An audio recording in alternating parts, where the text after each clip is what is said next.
Well, alongside me for this one are two members of our dedicated Arsenal podcast, Handbrake Off, the former Arsenal midfielder Adrian Clarke and the Athletics Arsenal writer James McNicholas. It's great to have you boys alongside us. I do feel for you a little bit, gents. I know you're a little bit down in the dumps. So let's see if we can come up with some answers, the resolutions to this situation. James, you were at the Emirates yesterday for us. Beaten 2-0 despite having loads of chances, being the better side according to Arteta. Just tell us about these worrying patterns that are developing for people who haven't been necessarily au fait with what Arsenal are going through at the moment. Yeah, it's been an interesting few games. I mean, if you take a step back, it's actually now 1 win in 7 across all competitions.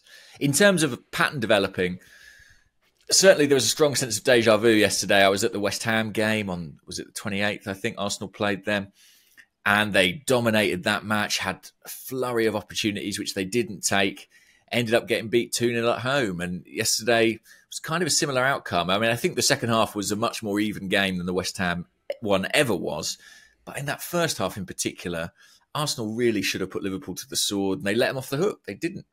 And it is a little bit worrying. You know, it's more than one game now. That's the thing. I think when you have a one-off like this, you can say, well, that's just bad luck. Arsenal did everything right. But how many times can you say that? And I think when you look over the last half a dozen or so games, there have been a number of matches where Arsenal haven't got the reward that their sort of broader performance has deserved.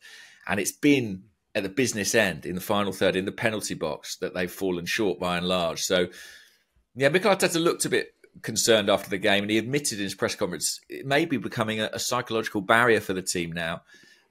On the basis of what I saw yesterday, I'd have to agree.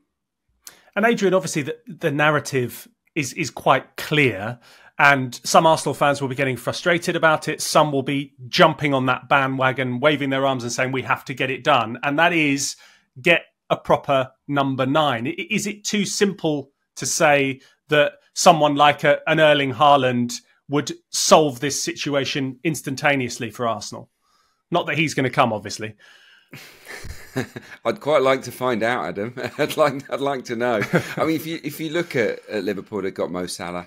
Obviously not in yesterday's game, but Mo Salah is an elite finisher, and Erling Haaland is for Manchester City. That is one clear difference between Arsenal and their biggest rivals at the moment. So, yeah, they'd certainly benefit from a more natural finisher. I think that's been missing. Gabriel Jesus is a fabulous player, brilliant to watch, but his finishing isn't at the elite level. And you can look around the entire front line this season, and you can say that none of them are finishing anywhere near as clinically as they did last year. The minutes per goal ratio is really poor compared to last season.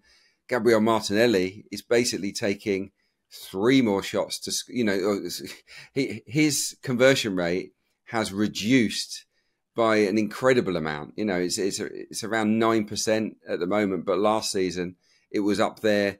You know, what was it last season? Yeah, it was around 19% last season. At the moment, it's 6.06% shot conversion. That's including blocks, but that's a big regression. And you can look at Odegaard, Jesus, Saka as well, actually, and they've all regressed. So they've got to improve. They've got to pick things up themselves and not become poor players. But the squad itself, I think, would benefit, obviously, from another centre forward.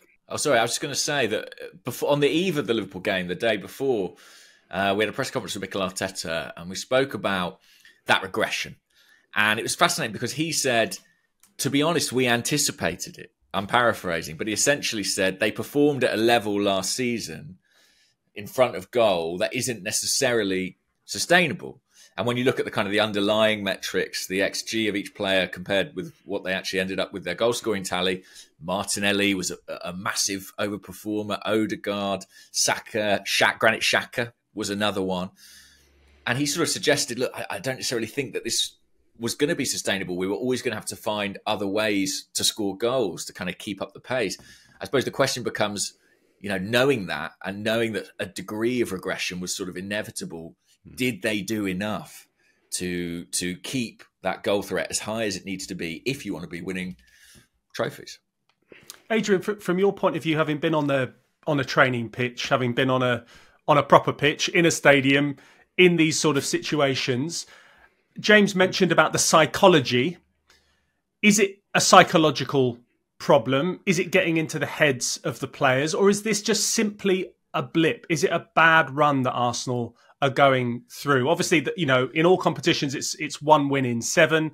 Domestically, it's only 1 win in 4, and we've seen Manchester City go through a similar run where they're not getting the results. Is it just a blip and they will ride it out, or is the psychology the issue?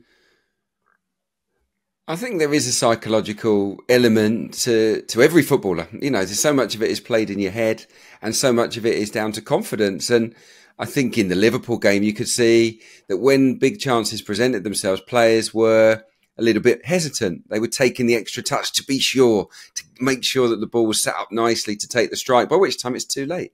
Somebody puts a block in. So I think that confidence among all of Arsenal's forward players in the finishing department, it has been knocked. And obviously, the more games that you lose, and it has been a poor run, number of defeats in the last 10 games, then it's going to impact your self-belief. I think that structurally something has to change. I think Arsenal also need to open up defences better. I think they're creating a lot of shots, but maybe the clear-cut nature of those chances isn't always what it would appear. I mean, the stats are pretty damning. 19 open play goals in 20 matches. And this is from an Arsenal side that control games. They dominate the opposition. That ranks Arsenal 13th in the Premier League. That is more than a blip. That's over the course of half a season. So I think they do need a little bit of a reset in the time that they're going to have off now, just to think about what can we change? What can we do a little bit differently to bring it up to City and Liverpool's level? By the way, Arsenal 19 open play goals, City 32, Liverpool 31. There's a big gap there. So the answer is to either get some benefit from this reset, as Adrian has mentioned. They're heading off to Dubai, get a bit of sun in your back, and that might help the situation, or augment what you already have with new signings. James, are you on the same page as Ian Wright, who said we need a killer? He posted on social media with a miserable expression, but from someone who knows it, who was that killer, you sort of have to listen. He can see it plainly out there. You need someone who's got that cutting edge. Are you on that page? Listen, I'm not going to argue with Ian Wright, that's for sure, when it comes to goal scoring. I mean, he certainly knows what he's talking about there. I think he may well be correct. In terms of, do Arsenal need a killer to win the Premier League? Quite possibly.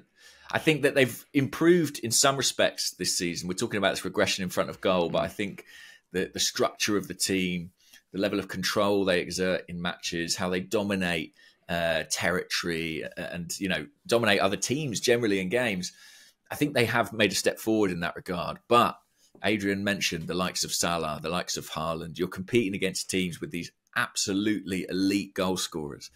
And so to go beyond them, do Arsenal need one of their own? Very possibly, very possibly. Is that going to happen right now? I don't think so. I think Mikel Arteta was pretty honest last night when he said it's not really realistic. I thought that was quite telling, actually. He didn't say, I disagree. He didn't say, we don't need a top centre forward. He said it's not realistic. I think Arsenal are aware that it's a position that's probably going to require an addition in the next 12 months, probably very much on their agenda for 2024. But I think it is much more realistic to see that as a summer signing rather than a January one. That may not be the news Arsenal fans want to hear, but I think Arsenal have got to where they are, and sort of this revival of sorts has been based upon long-term strategic recruitment. And sometimes that's meant waiting for the right signing rather than panic buying and just getting whoever's available at that particular time. And I think Arsenal will do that again when it comes to this area. I'd be quite surprised if they don't add a centre forward in the summer. I'd be very surprised if they do in January. It was interesting you mentioned in your latest piece, James, about the priority being finding the money to pay to make the David Raya signing permanent. And I just wanted to rewind to the summer. And this is obviously hindsight doing a lot of heavy lifting here. If you had the time again, and you were obviously in charge of Arsenal's finances and you were the manager of the club, would you have added another goalkeeper if it was going to maybe preclude you from getting a better striker in January or even in the summer? Last summer. No, I wouldn't have done. What I would say is the Raya deal, the structure of the Raya deal really suited Arsenal. You know, it was a £3 million loan fee up front with a £27 million option that's kind of not really an option. They've really, you know, they're going to do it. Of the £27 million deal down the line, what attacking player could you have signed on those terms at that point in the window? Probably, I can't think of anybody, right? But I do think there is a bigger question about the summer recruitment potentially. You know, no one will argue with the signing of Declan Rice. It's been a revelation. He's been fantastic. But when you're at that very top level and you're trying to pit the likes of Liverpool, Man City, your big purchases all need to take you forward and closer to that target. So Rice absolutely has done that. Jurrien Timber, they've been unlucky because he looked fantastic in pre-season, did his cruciate ligament in the first game. And then beyond that, you're looking at Kai Havertz, who's been the subject of a lot of debate this season and was, you know, really lacking confidence in my eyes in front of goal yesterday, despite a good all-round performance. Just when it came to the final action, he didn't have it.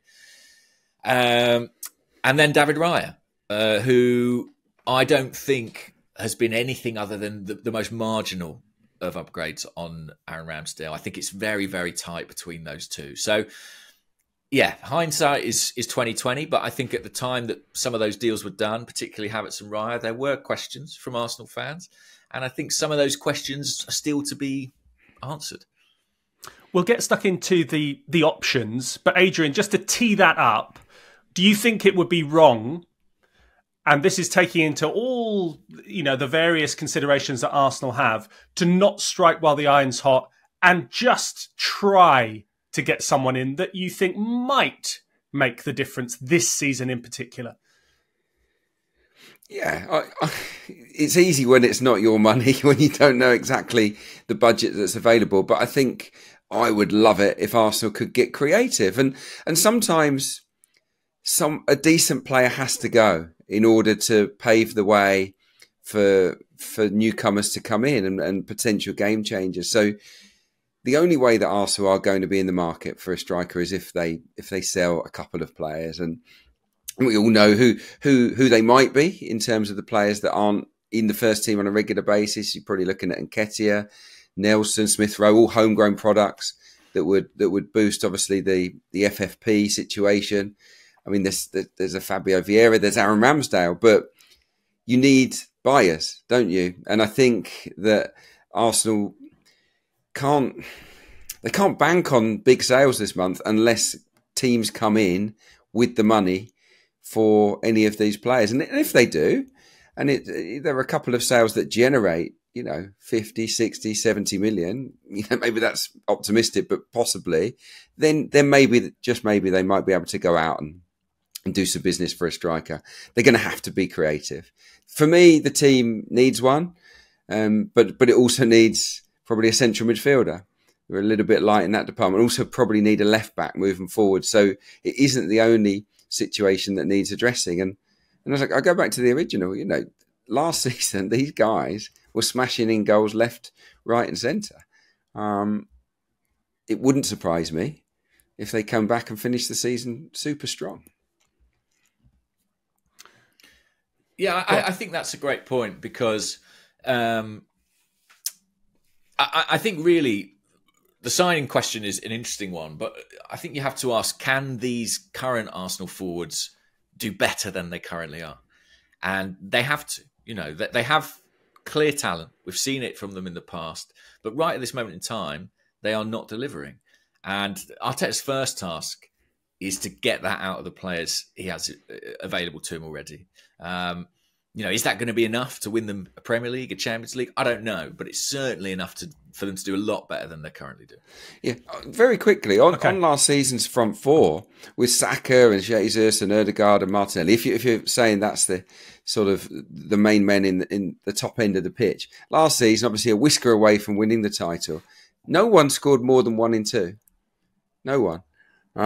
So, they got to the brink last season without a prolific striker, and it wasn't, such an issue. It's just that they've been a lot more wasteful this time around, and I think that is a form psychological issue rather than the fact that they're not good enough. In my opinion, it's not to say Arsenal shouldn't supplement if they can. So one name that Arsenal have been linked with quite a lot in the build-up to this January transfer window is Ivan Toney. And he's been speaking to Darren Lewis for Sky Sports News today, Monday. Do either of you, having heard what he said, think that it is more or less likely that is going to happen in January? Or has that always been a bit fanciful to get Ivan Toney in this window, considering how much he was going to cost? James? I think, Toney spoke about wanting to repay Brentford for their faith in him, and that doesn't surprise me. I think maybe a bigger factor is the fact that Brentford need him. Yeah. This is a Brentford side whose results have really tailed off of late. Some of their other forward options are absent at this point in time, and Burma, I think, is out injured.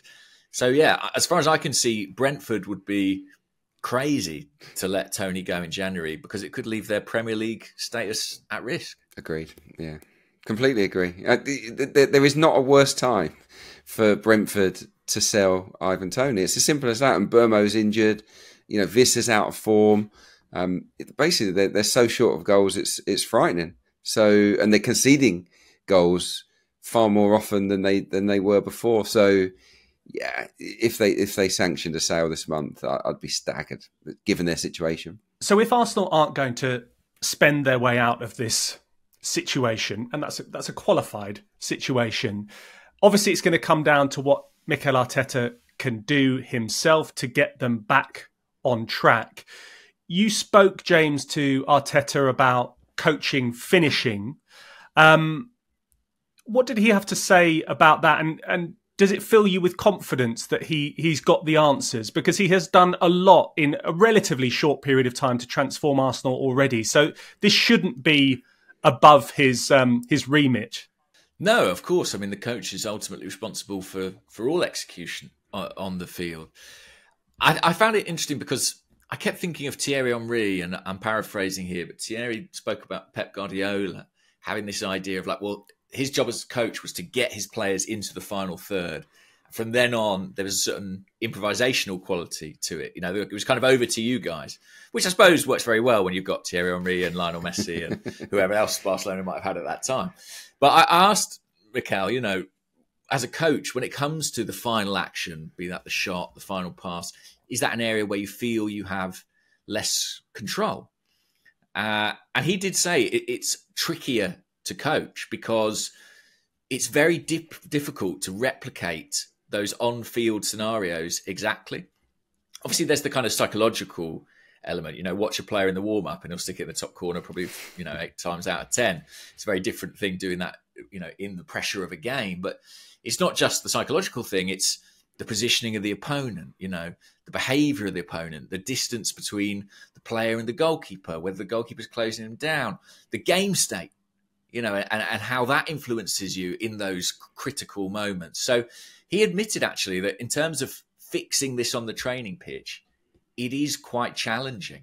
I think an interesting question that Arteta will be posing himself and looking at with his staff over this fortnight break, as Adrian alluded to earlier, is what about the types of chance that we're creating? Not just our lack of composure when we get them, but can we fashion more opportunities? I saw a stat, I think it was on the website Who Scored the other day, about Arsenal, when it comes to their shots on goal, I think only 63% come from central areas. And I think that might be the lowest in the league.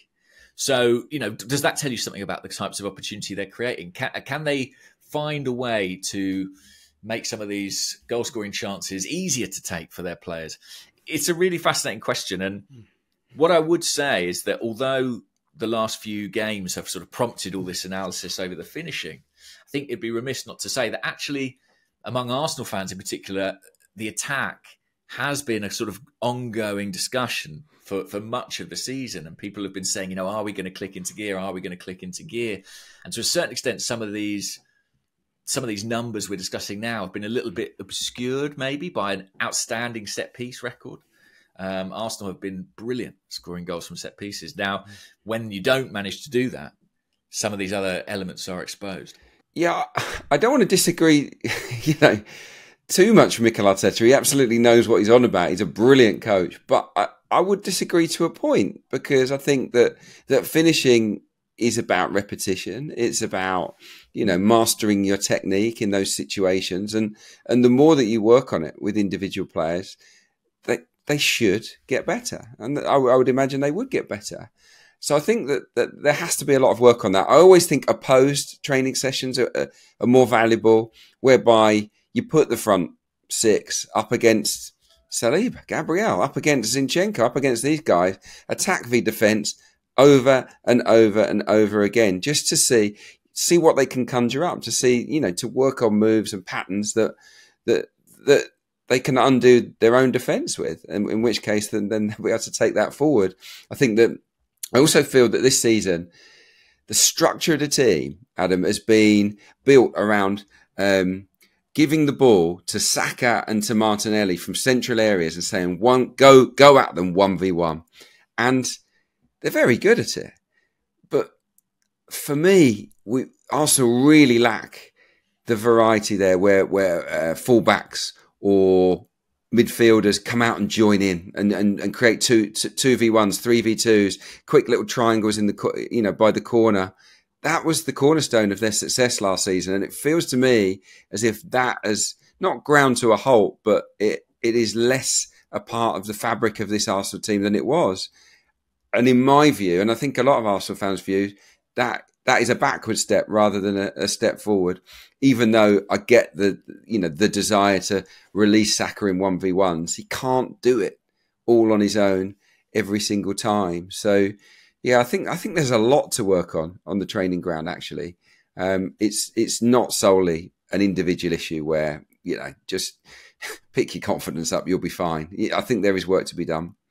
So, is there a feeling that if you augmented the squad in another way, maybe with a new full back who's at the top of his game, but it's not going to cost 80 to 100 million pounds like an Ivan Toney would cost, that might help Arsenal have a more reliable plan B in the second half of the season? And this is coming from a journalist who supports a championship team at the moment. When I say plan B, I have all these sort of images of just get it in the mixer, it'll be fine. I'm talking about more sort of evolved plan Bs. But is that what you're saying, Adrian? That, maybe that the other elements of the team need to help, and it's not necessarily just the strikers that are the issue or the attacking players that are the issue? Yeah, I do think that. I think that the fullback position has been a slight problem. Obviously, they're good players. They're all good players. White's a great player. Zinchenko's a wonderful footballer, but Zinchenko spends most of his game in central midfield, and it leaves the left winger, whoever it is, very, very isolated. Now, I used to like being quite isolated in 1v1s.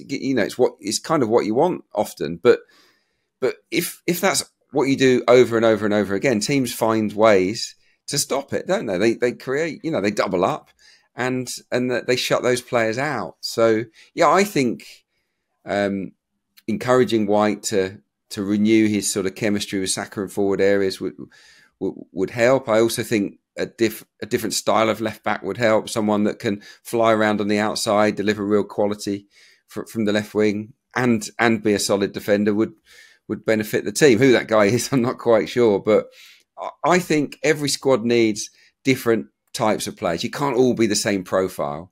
I think it helps to have players with different strengths, and that's why, in a way, there's talk of Kieran Tierney coming back, maybe being recalled. I don't think that will happen, but I could form quite a solid argument to suggest that might be a good idea in the second half of the season to offer something different going forward. So, yeah, there's a fair bit to ponder, I think, at the minute.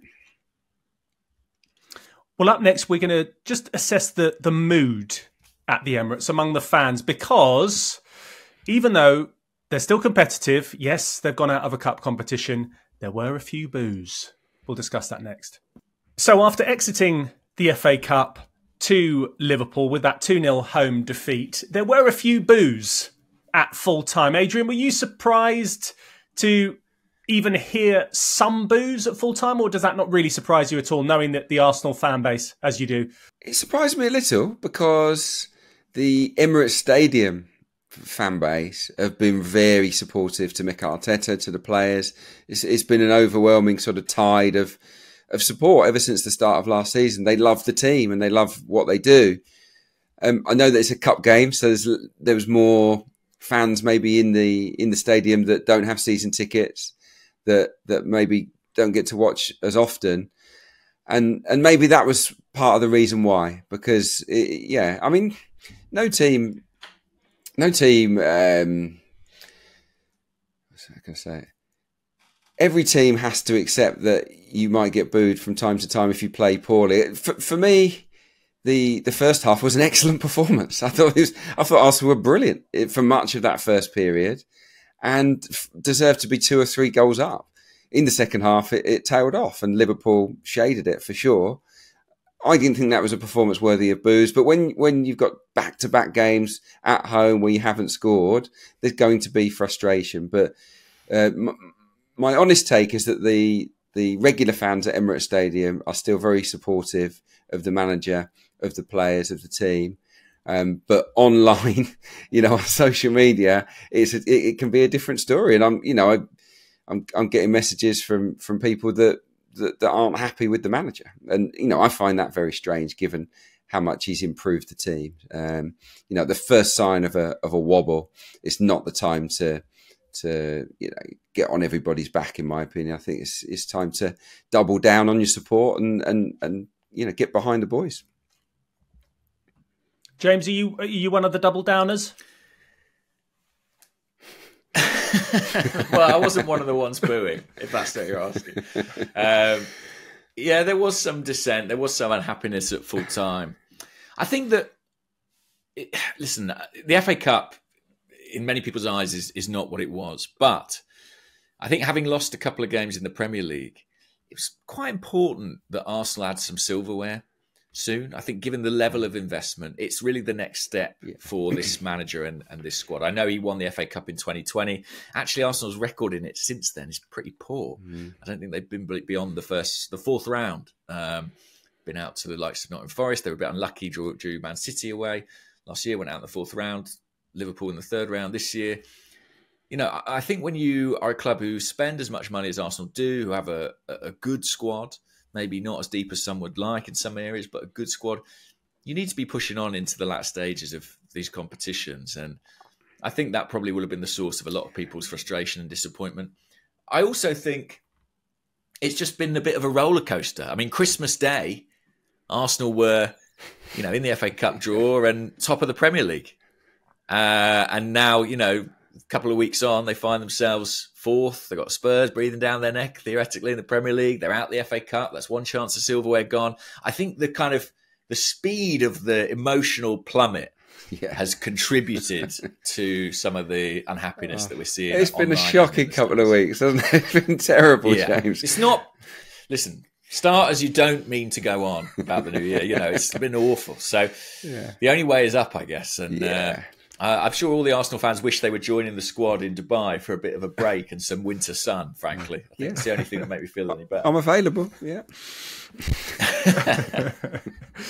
Adrian, I suppose sort of, the fact that the cup competitions, aside from obviously the Champions League, have gone, there was a few things that surfaced online, one from a younger player's brother, saying that Arsenal aren't giving opportunities to younger players, and there might be more senior younger players, if that makes sense, that probably would have hoped to have got more of an opportunity so far this season. When you're out of the FA Cup, you're then less likely to see youngsters given a chance. And when you compare that to Liverpool, and who played some of them at the Emirates, but they have different circumstances. Manchester City, who were basically just on a parade against Huddersfield. Is there almost a feeling that, well, okay, whoever's going to be the next young gun who's going to impress us and maybe be someone that we could sell and reinvest that money isn't going to arise this season because of the way that we've seen Arteta operate in terms of a lack of rotation? Yeah, no, it's terrible news for the fringe players, for the youngsters coming through that Arsenal are out of the cup or both cup competitions. It's bad news for Aaron Ramsdale potentially as well, isn't it, in terms of game time? So yeah, it does feel as if that, you know, there's less chance of a youngster making their way this season. But the truth is, when you've got such a strong squad, it is very, very difficult for young players to come in. Saka and Smith Rowe benefited from a pretty poor Arsenal side at the time. You know, they emerged at the right time. They needed fresh impetus from younger, untried players, and they delivered. This team doesn't need that, really. There's enough there already. So yeah, it's tough. But the best young talents will have to go out on loan second half of the season and do the business and catch the manager's eye that way. But I would echo what James said in terms of a trophy. This team needs a trophy. Kieran Tierney was the only starter that's from the cup final that's still at the club. He's obviously not there at the moment. I think Eddie and Nketiah, Reece Nelson and Saka are on the bench for that cup final. You know, this team hasn't won anything yet, and it is a vital part of their development that they do so. So it's a massive missed opportunity, and I do understand why Arsenal supporters were desperately disappointed at the final whistle. But yeah, I don't think the decline is terminal. I really don't. I think this is more of a wobble. Well, let's end on a high then, James. Obviously, you mentioned about the warm weather training, Dubai. They then will come back against Crystal Palace at home. I would have thought Crystal Palace will quite look forward to that. They've got some good performances away from home this season. They'll be licking their lips, I'm sure. But do you have a great deal of optimism for this reset, or is it hope rather than expectation? No, I do have optimism because I think a lot of the fundamentals of what Arsenal are doing remain good. It really is just that kind of final third aspect to it. Quite an interesting kind of subplot of this recent run is that as much as they've not been taking chances that have gone for them, they're being really punished for the chances they are giving up. It's not as if teams are coming against Arsenal and having 20, 30 shots on their goal. Teams have been very clinical, and Arsenal probably need to look at that end of the pitch as well and figure out, why is it we're conceding such a high proportion of goals to shots? But I do have optimism. I think, these things will even out. I think the finishing will probably improve. I think the players will find some form. Just the tricky thing about this top level of football is that a brief period can cost you so much. And when I look at the league table and I look at Arsenal being out of the FA Cup, we're only talking about a fortnight, really, of it going very wrong. But it feels like that could have big consequences for Arsenal's season. And Adrian, final word to you. It will either be some sort of group therapy session or some tub thumping, and we'll get back on track and everything will be okay. When is the next episode of Handbrake Off going to be out, so Arsenal fans who are listening can get stuck into that? Yeah, there will be an episode out on Monday afternoon, I would imagine, later on today. So, there'll be plenty of Arsenal stuff dissected in even more detail there, I would imagine. Well, brilliant. Adrian, James, thank you very much for being on the show.